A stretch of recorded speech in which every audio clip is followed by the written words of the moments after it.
بسم الله الرحمن الرحیم حامده و مصلیه. محترمینو، یو محترم ورور دا پوښتنه کړې ده چې یو ملګري سره زه دی لږ ناراضه سولم، هغه ماته راڅه دا چای وکړه، چای یې راوړې پخ کړې وې، ما قسم ورته وخوړی چې قسم دی که زه دغه چای وکړم، او بعد کې بیا زه د هغه سره راضي سوم، بیا مې د هغه پر کور د هغه سره چای وکړی، نو دا قسم خو به پر ما باندې نه وي اوښتی. محترمینو، دغسې قسم ته د فقهای کرامو په اصطلاح کې یمین فور ورته وایي. د دې حکم دا دی چې کله سړي قسم وخواړي د هغه وخت د هغه شي سره دا شی تړلی وي. مثلا تا ورته چې دا چای نه کوم، په هغه ساعت کې دې هغه چای نه وخوړلی، بعد کې دې بیا چای ورسره وکړې، نو بیا هغه قسم پر تا باندې نه اوړي.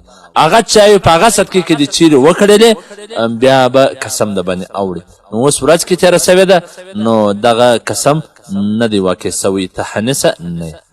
په حواله سره د بدایع صنایع جلد نمبر 3 صفحه نمبر 14، دغه رنګه الفقه الاسلامي جلد نمبر 3 صفحه نمبر 323، دور مختار مع شامی جلد نمبر 3 صفحه نمبر 222، قاموس الفقه جلد نمبر 5 صفحه نمبر 358. والسلام.